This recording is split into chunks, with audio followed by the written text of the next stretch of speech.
Alright, so this is going to be another movie review. This one's called Dial M for Murder. This is going to be another Hitch flick.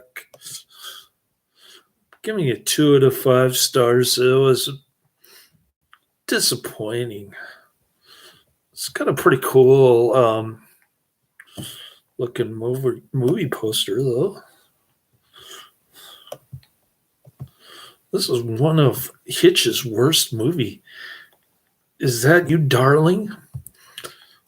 I think the editing was bad. I like the plot twist ending.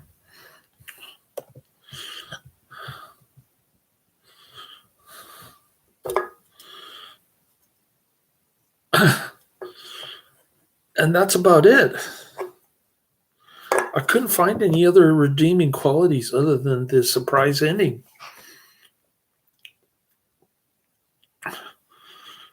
Dial M for Murder is a 1954 U.S. crime thriller film directed by Alfred Hitchcock, starring Ray Milland, Grace Kelly, Robert Cummings, Anthony Dawson, and John Williams. Both the screenplay and the successful stage play on which it was based were written by English playwright Frederick Knott. The play premiered in 1952 on BBC television before being performed on stage in the same year in London's West End in June and then New York's Broadway in October. Originally intended to be shown in dual strip polarized 3D, the film played in most cinemas in ordinary 2D owing to the loss of interest in the 3D process, the production of which was difficult and error prone, and by the time of its release. The film earned an estimated $2.7 million in North American box office sales in 1954. Distributed by Warner Brothers. Release dates May 18th, 1954 in Philadelphia and May 29th, 1954 in the rest of the United States. Running time 105 minutes. Too long. Country US. Language English. Budget $1.4 million. A box office of $6 million.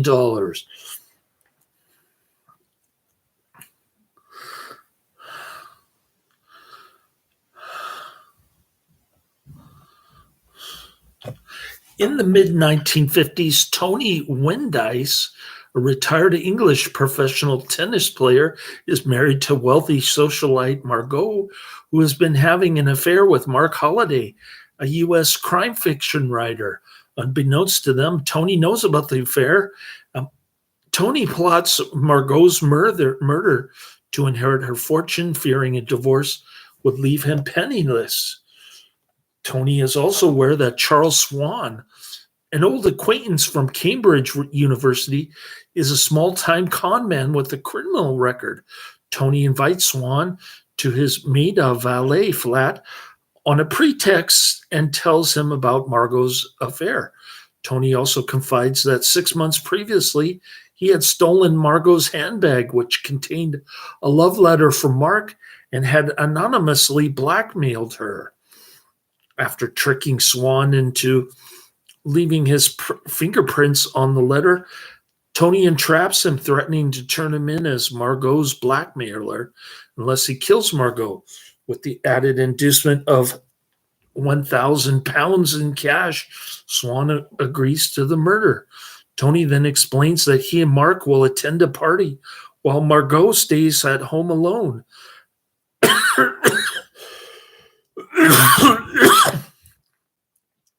At a specific time when Margot is certain to be in bed, Swan will enter the front door of the building, which is always unlocked, and he will enter the locked door of the flat with Margot's latch key, which Tony will hide on the staircase under a carpet.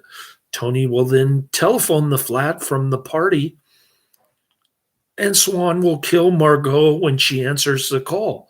Swan will whistle over the phone to signal the job is done, then create signs of a burglary gone wrong, and put the key back under the staircase carpet as he is leaving the building. The following night, Swan enters the flat and Tony rings as planned. When Margot comes to the phone, Swan tries to strangle her with the scarf, but she fatally stabs him with scissors. Upon hearing Margot plead for help, instead of Swan's whistle, Tony advises her not to speak to anyone, not even the police. He returns home, he calls the police, he sends Margot to bed, and he transfers what he thinks is Margot's key from Swan's pocket into her handbag. Actually, it's Swan's key. He also attempts to frame Margot by planting Mark's letter on Swan and destroying Swan's scarf. Here's a drive-in advertisement from 1954, Redwood Drive-In Theater, Highway 114, miles south of Santa Rosa. That's where my church friend lives, Santa Rosa. Santa Rosa 6197J3. Gates open 7:30, starts at dusk. Now, first drive-in theater showing, supreme suspense unfurls. Kiss by kiss, blackmail by blackmail. Dial M for murder in Warner color. Starring Ray Milland, Grace Kelly, Robert Cummings. Greater than the stage play. It's a new high in mystery and excitement.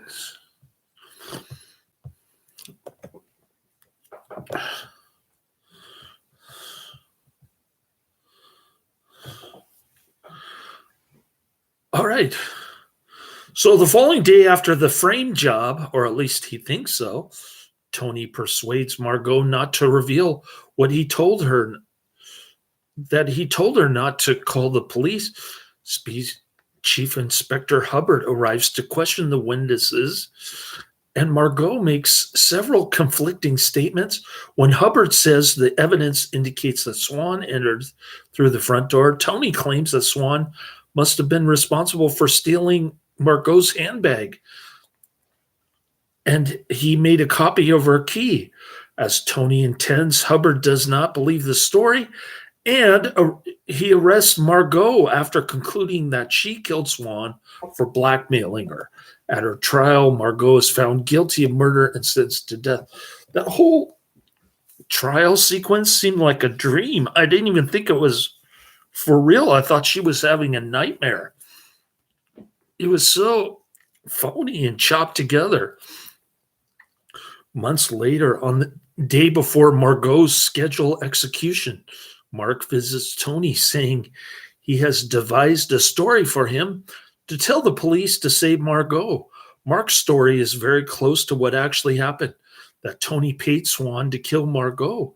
If Tony confesses to Mark's story, Tony would go to jail for a while, but Margot would be saved. Hubbard arrives unexpectedly, and Mark hides in the bedroom. Hubbard asks Tony about large sums of cash he has been spending around town. He tricks Tony into revealing that his latchkey is in his raincoat, and he inquires about Tony's attaché case. Tony claims to have misplaced the case, but Mark, overhearing the conversation, finds it on the bed full of banknotes. Deducing that the money was Tony's intended payoff to Swan, Mark confronts Tony and he explains his theory to Hubbard. Tony confesses that the cash was Margot's blackmail payment to Swan, which he had concealed to protect her. Hubbard appears to accept Tony's explanation, and Mark leaves angrily. Hubbard discreetly swaps his own raincoat with Tony's. As soon as Tony leaves, Hubbard uses Tony's key to re-enter the flat, followed by Mark. Hubbard had previously discovered that the key in Margot's handbag was Swan's own latch key, and he deduced that Swan had put the window's key back in its hiding place after unlocking the door. Now, correctly suspecting Tony of having conspired with Swan, Hubbard has developed an elaborate ruse to trap him. Plainclothes police officers bring Margot from prison to the flat. She tries unsuccessfully to unlock the door with the key in her handbag. Then she enters through the garden, proving to Hubbard that she is unaware of the hidden key and is therefore innocent. Hubbard has Margot's handbag returned to the police station where Tony retrieves it after discovering that he has no key. The key from Margot's bag does not work, so he uses the hidden key to open the door, demonstrating his guilt and exonerating Margot.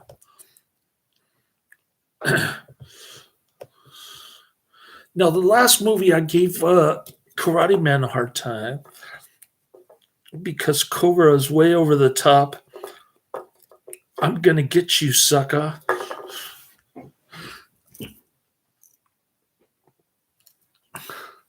Kind of stuff. But I forgot to mention that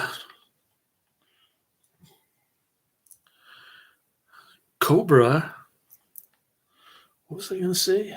I don't know. I don't know what I was trying to say there. I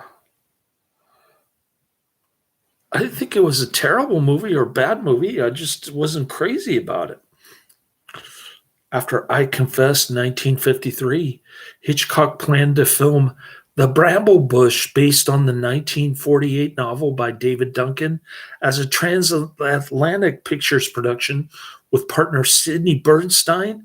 However, there were problems with the script and budget, and Hitchcock and Bernstein decided to dissolve their partnership. Warner Brothers allowed Hitchcock to scrap the film, and he began production on Dial M for Murder. Mark's name was changed for the film. In the original play, he was Max Halliday.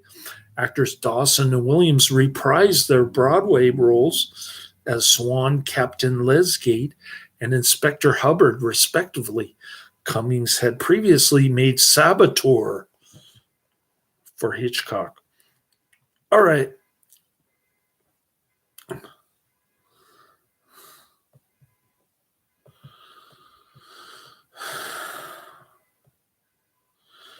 I didn't care for Saboteur too much either, but this was even worse than Saboteur. Alfred Hitchcock's cameo is a signature occurrence in most of his films. In Dial M for Murder, he can be seen 13 minutes into the film in a black and white reunion photograph sitting at a banquet table among former students and faculty. So should I put his name in the description? I guess I will. Because he made a cameo. Right? That's what it says. I'm confused now.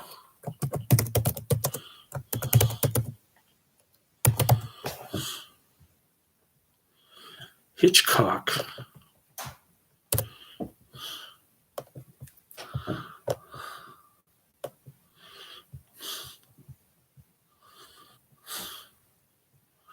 All right. Dial M for Murder was shot using Warner Brothers' own proprietary 3D camera rig, the so-called all-media camera. After one preview audience on May 18th and 4 showings on May 19th, a Philadelphia theater manager frantically contacted the studio, and he said that people were staying away in droves. He asked for permission to drop the 3D and show the film flat. The Philadelphia Inquirer reported on May 23rd that the first audiences proved to be a jury that could not only make up its mind, but could make it up in a hurry. In exhibitors' own terms, Dial M literally died. And after just 4 performances on Wednesday, some long-distance telephoning to report complaints, the increasing skimpiness of customers, good many of them making no bones about their dissatisfaction, permission was given to throw away the glasses and hastily switch to the 2D version, whereupon business at the Randolph took a turn for the better. Dial M for Murder marked the end of the brief flirtation with 3D films of the early 1950s. Hitchcock said of 3D, it's a 9-day wonder, and it came in on the ninth day. The dual strip system was used for the February 1980 revival of the film in 3D at the York Theater in San Francisco, California. This revival performed so well that Warner Brothers did a limited national re-release of the film in February 1982 using Chris Condon's single strip stereo version 3D system. The re-release included a sold-out engagement at the Detroit Institute of Arts. The film was shown in 3D in some UK cinemas during the summer of 2013 and in Italy at the beginning of fall of the same year. Warner Brothers released Dial M for Murder as a 3D Blu-ray on October 9th, 2012.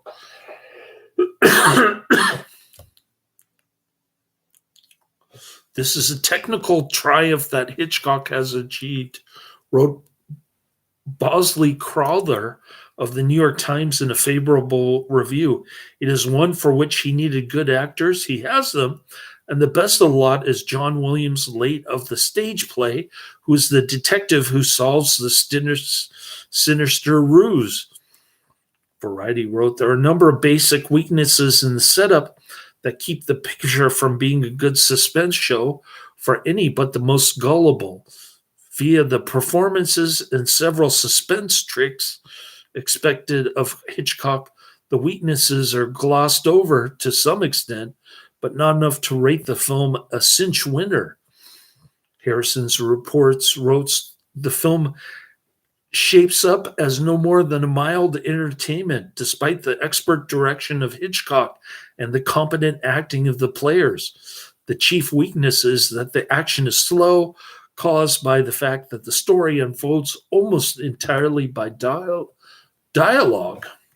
Richard L. Coe of the Washington Post called the film completely choice, with Williams and Dawson smooth as silk in reprising their stage roles, adding Hitch has a field day with his camera angles darting out our eyes now here, now there, doing tingling tricks with shadows and long shots and quick contrast to fuzz close-ups. It's the work of a master enjoying his script. John McCartan of the New Yorker wrote a generally positive review, writing that he wished the script would give Hitchcock a chance to cut loose with one of those spectacular chases he used to specialize in, but finding that after a talky opening 30 minutes, things speed up once the murder wheels are set in motion, and eventually the piece becomes grimly diverting. The Monthly Film Bulletin wrote that the film offers the prolific Hitchcock little more than an opportunity to carpenter a neat piece of film theater, an opportunity which perhaps satisfied the master a little more than it does us. The characters are fitted to their situations, and they hardly exist in themselves, nor are they enlivened by the rather drab performances of Ray Milland, Grace Kelly, and Robert Cummings. Only John Williams' dry, sardonic police inspector has a touch of individuality. On the review aggregator website, Rotten Tomatoes, 90% of 50 critics' reviews are positive, with an average rating of a whopping 7.4 out of 10. The website's consensus reads, Dial M for Murder may be a slightly off-peak Hitchcock, but by any other standard, it is a sophisticated, chillingly sinister thriller, and one that boasts an unforgettable performance from Grace Kelly to boot. In 2012, The Guardian called the film a taut, acidly funny thriller. The film was listed by American Film Institute in 2001 in AFI's 100 Years, 100 Thrills at number 48, and in 2008 in AFI's top 10, number 9 in mysteries. As it is considered one of the classic examples of stage thriller, Dial M for Murder has been adopted a number of times The New Vic Theatre staged a production of the play in its main house in the Round in 2017. It was directed by Peter Leslie Wild, and the cast featured William Ellis as Tony. The play received positive reviews from the press. In 2022, another stage adaptation of Dial M for Murder, written by Jeffrey Hatcher and approved by the Knott Estate, opened at the Old Globe Theater in San Diego, California. Hatcher kept the original setting of 1950s London, but changed the character of Max Halliday to Maxine Hadley, making the love affair with Margot a lesbian one. That and other changes garnered critical praise. The adoption has enjoyed many productions since its premiere. The film partially inspired a Hindi language version in 1985, released as Ibar, starring Raj Babbar, Dimple Kapadia, and Suresh Oberoi. A Tamil language adoption titled Savi, with Sath Yaraj, Saritha, Jay Shankar, and Niz Halgal Ravi, was released in the same year. The film inspired a Malayalam language adoption as New Year, starring Jairam Urvashi and Suresh Gopi in 1989. A Perfect Murder is a 1998 remake directed by Andrew Davis, in which the characters of Halliday and Swan are combined with the husband, Michael Douglas, both hiring and coercing his wife's lover, played by Viggo Mortensen, and into committing a contract killing of her, Gwyneth Paltrow. The 2002 Bollywood film Humraz, starring Bobby Deol, Ashok Khanna, and Amisha Patel, was in turn inspired by A Perfect Murder. 2001 Pakistani film Koi Ho Tum Kahan is based on a film. The television series Alfred, Hitchcock Presents premiered in the U.S. the year after Dial M for Murder was released.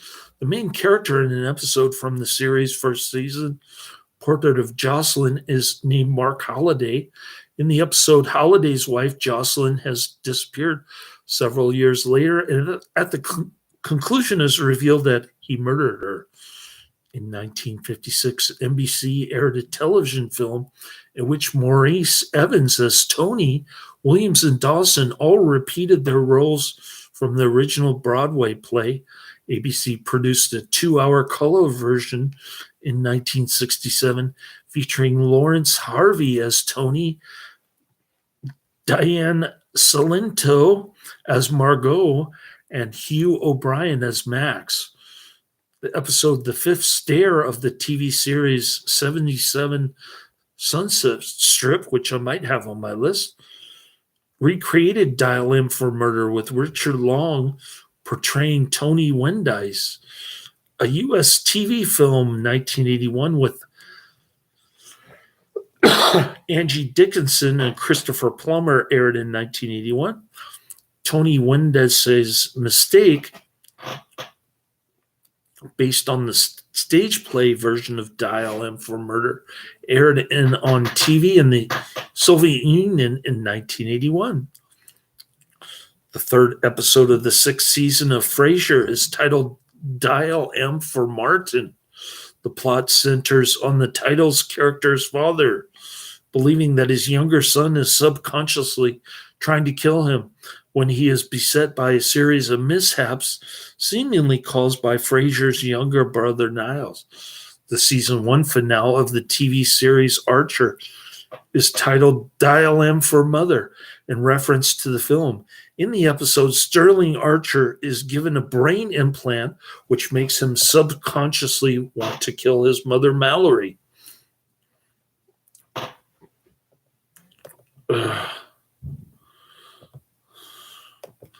And then we go to the IMDb page. Double feature B movie recommendation. The Swordsman, 1992, with Lorenzo Lamas, and Snapdragon, 1993, with Pamela Anderson. Pamela Anderson. I don't want to see Snapdragon. She's in a worse movie. I want to see her less than 3 rated movies on IMDb, not her popular ones. But still, Karate Man calls it a B movie. We like Z grade movies on this channel. All right. The Swordsman and Snapdragon.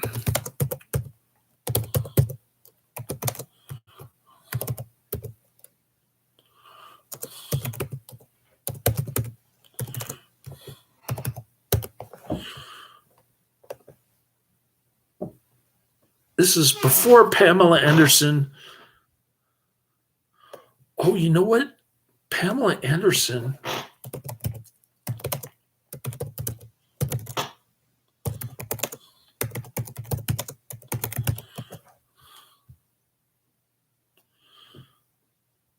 Pamela Anderson is in Blonde and Blonder.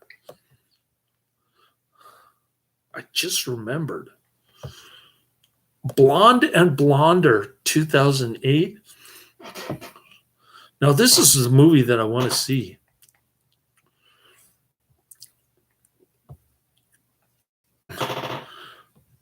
And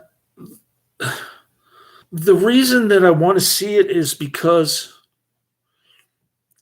it gets a very low. It gets bad reviews from people. They say there are a couple of 50-year-old blondes with lots of cosmetic surgery pretending that they're still 20 years old. Blonde and Blonder. That is the one I've got to see from 2008. It gets a very low 2.8 out of 10 on IMDb. It's a no-brainer. Pamela Anderson and Denise Richards, Blonde and Blonder. Comic mayhem ensues when 2 lovely blondes, Dee and Dawn, are mistaken as international mob killers.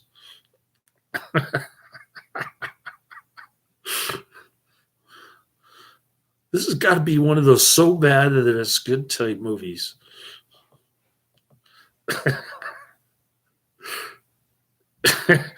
We like dumb blonde movies on this channel, including but not limited to the very low-rated Paris Hilton movies on IMDb, which I can't, some of which I can't find on the 3 major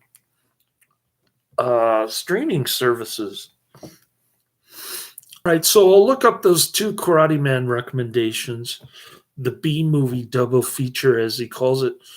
Wow, talk about lamestream. This movie is the creme de la creme of lamestream. Dial M for Murder, 1954, rated PG, an hour 45 too long. A whopping 8.2 out of 10 on IMDb. Are you kidding me? I'm giving it a 2 out of 10. No. I'm giving it a 4 out of 10. So my rating is actually half the average rating on IMDb. 195,000 ratings on IMDb. It's ranked 2,966 in terms of popularity. So it's twice as popular as Cobra. although it's down 761 in terms of popularity. A former tennis star arranges the murder of his adulterous wife.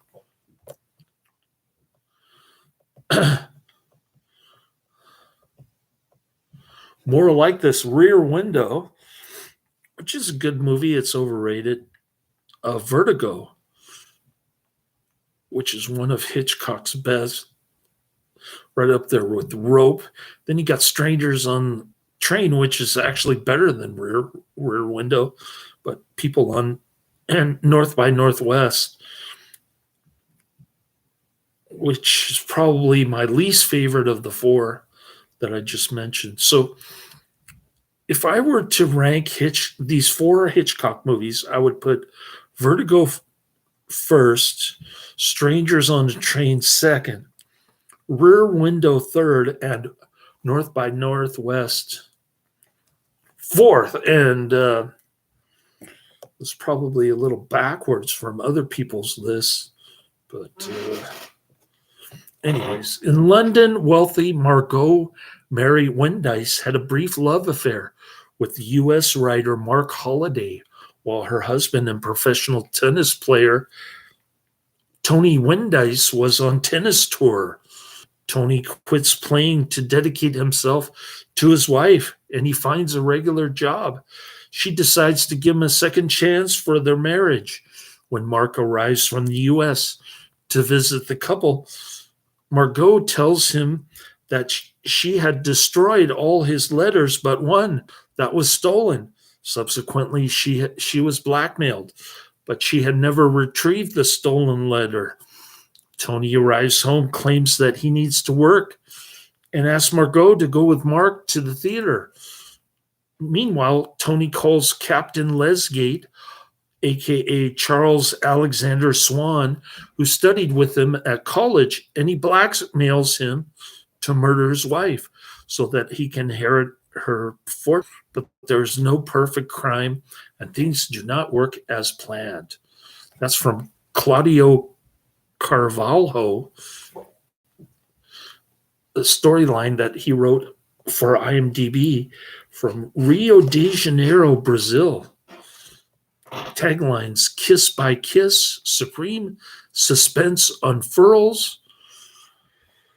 This is a crime thriller, rated PG. Alfred Hitchcock wanted Cary Grant to star, but Warner Brothers felt that he would be miscast as a villain. Wendice throws a 100-pound bundle on a pink armchair. The money falls right at the back of the seat. A few minutes later, Swan takes the money, which is now right in the front of the armchair.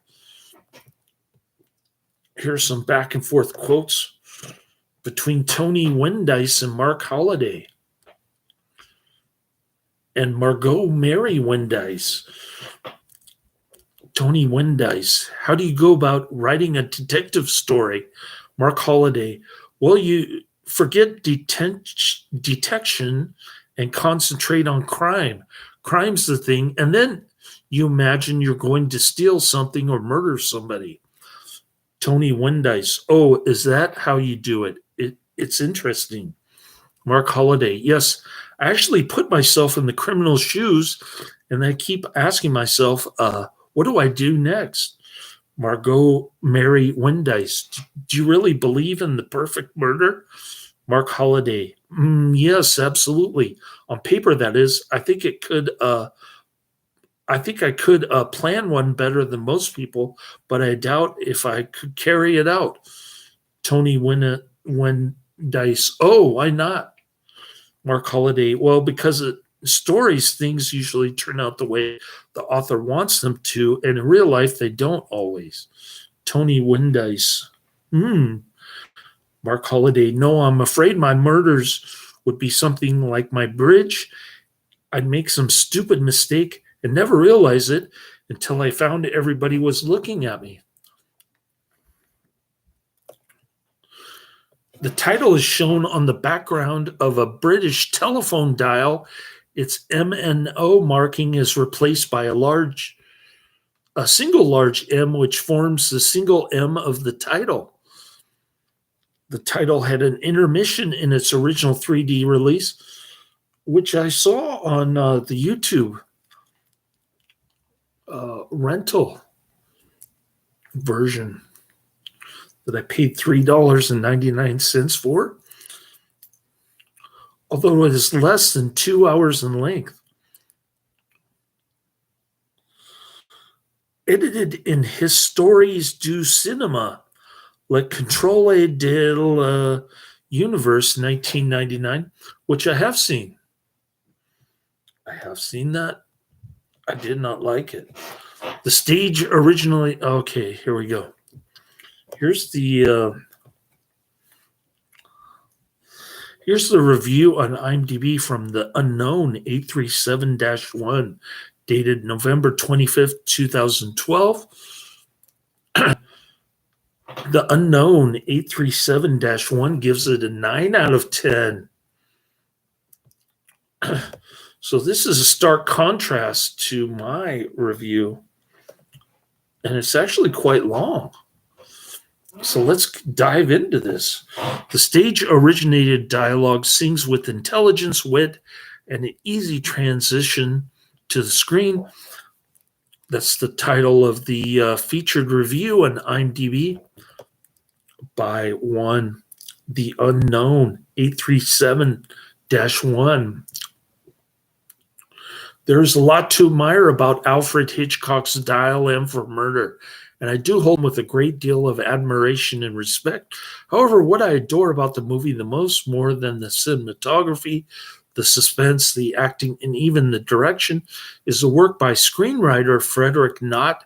Mr. Knott based the screenplay for Dial M for Murder on his successful stage production, which I have never seen, but I'm told contains almost all the words we hear in the film, and the words are music to the ears. They sing with intelligence, wit, that Mr. Hitchcock certainly found attractive, and best of all, an easy transition to the screen.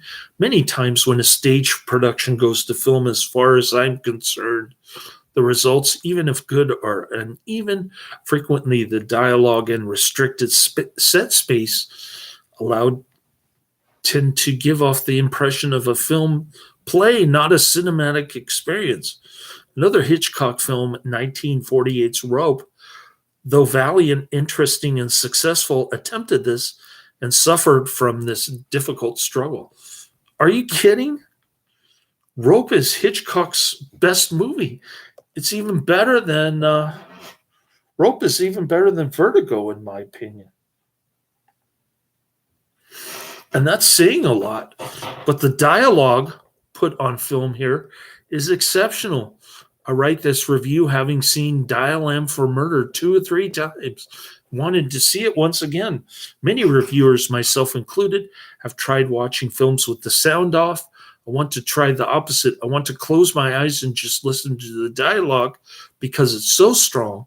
The MacGuffin conversation at the beginning with the perfectly cast Ray Milland blackmailing a perfectly cast Anthony Dawson into murdering a perfectly cast Grace Kelly is brilliantly written by Mr. Knott. It was clearly from a stage production, as it explains the plot background in great detail. And this movie has a plot? Oh, that's what I wanted to say. Cobra did not have a plot, and neither does this movie.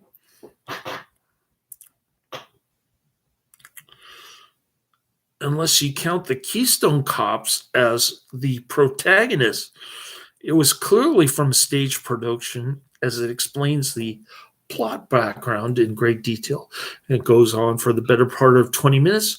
Both men are fleshed out, giving us their personalities and individual tendencies.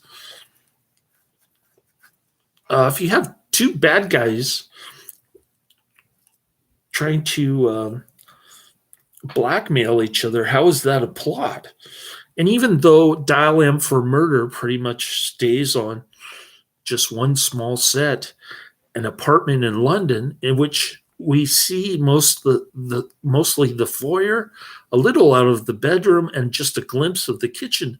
What happens there is so fascinating that we do not really want to venture out into the city.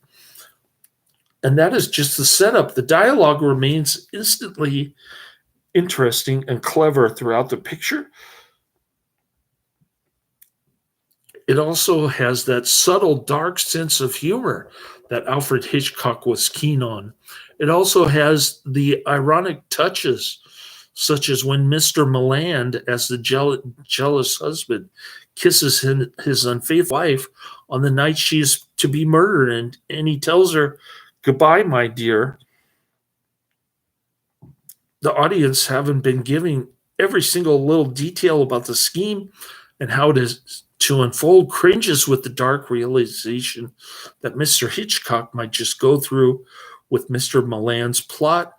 Mr. Hitchcock, as the director, is also due tremendous credit for his trademark of creating tension.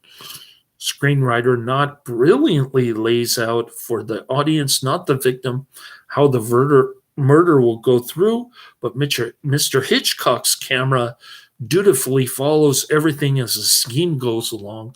And before we realize it, if something starts to go wrong, we become scared and tense. And you can imagine my guilt when I realized I was feeling scared that a plan to murder someone just might not go through. It's Mr. Hitchcock's gift at work.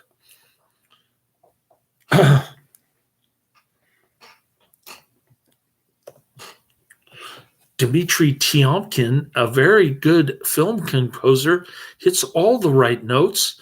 That includes knowing when he needs to tell his violins and trumpets to shut up. Robert Burke's cinematography is also strong with the effective usage of shadows and streaks of light. Colors are omnipresent, and even though Dial M for Murder was shot with the intent to be seen in 3D, it is hardly evident. When I first saw the film in much superior 2D, I did not mind the lamps and such in the foreground, such as when one bisects the screen between Ray Milland and Anthony Dawson during the opening sequence. I just thought it was a clever piece of filmmaking and miscellaneous in scene, not a cheap gimmick like in most 3D movies today. Dial M for Murder is a near perfect movie of its kind, pumped full of smart dialogue and dazzling energy. This is one of the few play to movie transition that I have seen where I've suddenly become eager to see the original stage production. All right. So there you have it. She looks hot to this day. Yeah. That's because she got plastic surgery. I always thought she was hot. Fake boobs. Snapdragon got some bad reviews, but I disagree. It's not bad, even if it's got Pamela Anderson in it. Who cares? I want to see Blonde and Blonder. Snapdragon was her movie debut, but it was released direct to video. It's from the same producer of Double Impact with Van Damme, and also produced a ton of Michael Dudikoff and Don the Dragon Wilson. We like Dudikoff and Don the Dragon Wilson on this channel. And he produced a few Jeff Speakman movies. Ashtok Amtraj is his name, which is a hard name to pronounce. Pronoun or pronounce?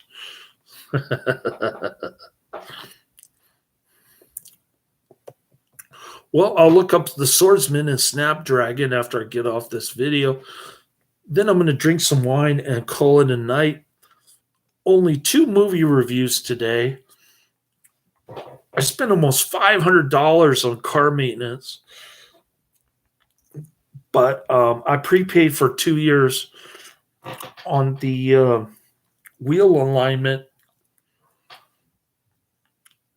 and the tire rotation.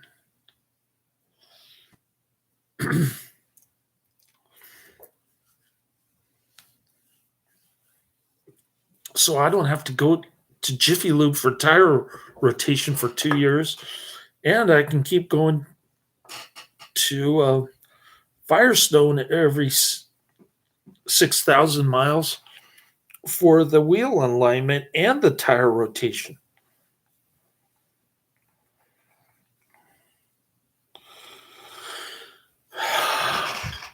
So I got that taken care of. My checking account balance is starting to get low. My attorney wanted to negotiate a $375,000 global settlement with the insurance lawyers, and I said, no, go higher, go 450,000. And then he never called me back. I guess he doesn't get it that if he raises his legal charges without really doing too much court related work, then I've got to raise my settlement amount because I'm paying him more. He's getting his pound of flesh for my settlement, like $125,000 or something ridiculous. No, $127,000 is what he wants to take out of my settlement. I'll probably end up getting $152,000 if he's able to negotiate a $450,000 global settlement. So that's on him. I put that on him. He's got to work extra hard on that. Now, going down my movie list, I've got 1, Radioactive Dreams, 1985, 2, Tango and Cash, 1989, and 3, Grizzly, 1976. Those are the next 3 coming down the pike. Pamela never got surgery. She is natural, and I can't get enough of her. I want her now. You want a 50-year-old blonde? I got a Pamela Anderson fetish. Okay. Why don't we call this video Karate Man Discussing Pamela Movie Review?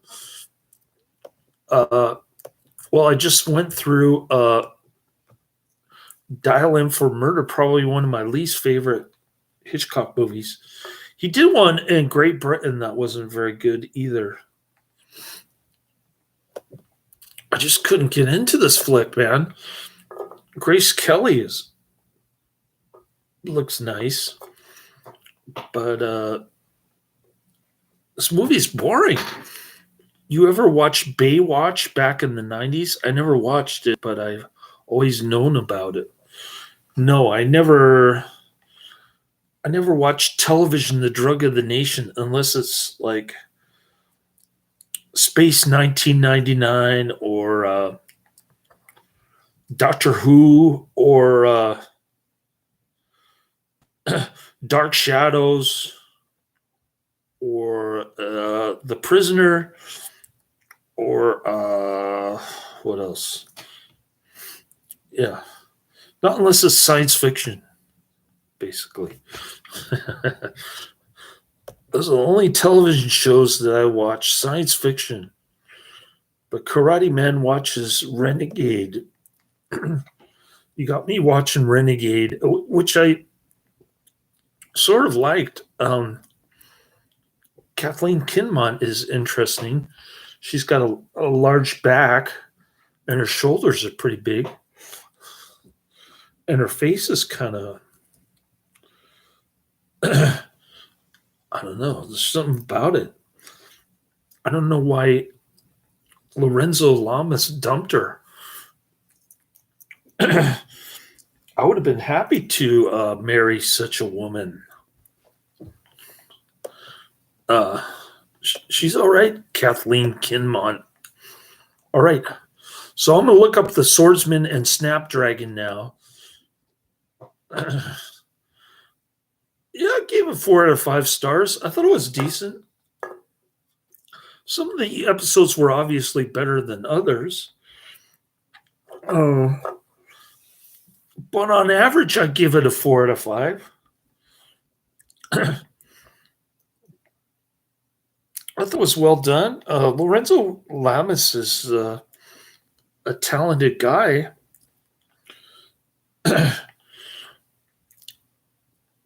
His television show is probably better than his movies in some aspects.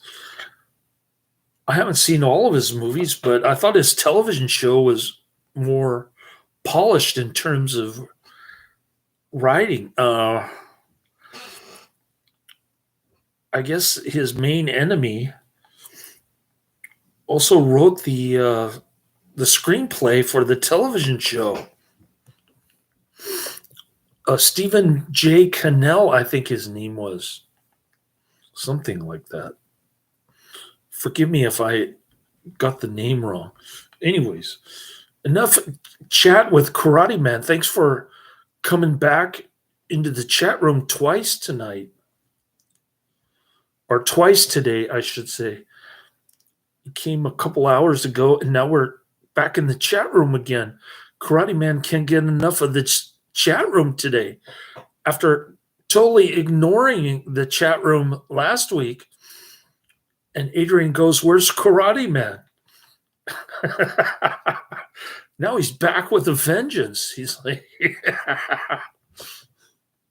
nothing can stop the Karate Man from entering the chat room.